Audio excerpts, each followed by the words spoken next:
आज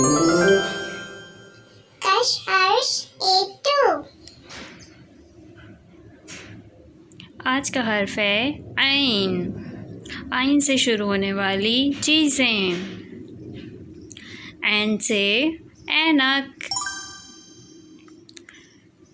ऐन से औरत। ऐन से अकल। ऐन से adal इंसाफ। ऐन से इमारत। ऐन से अरबी। ऐन से उरूस।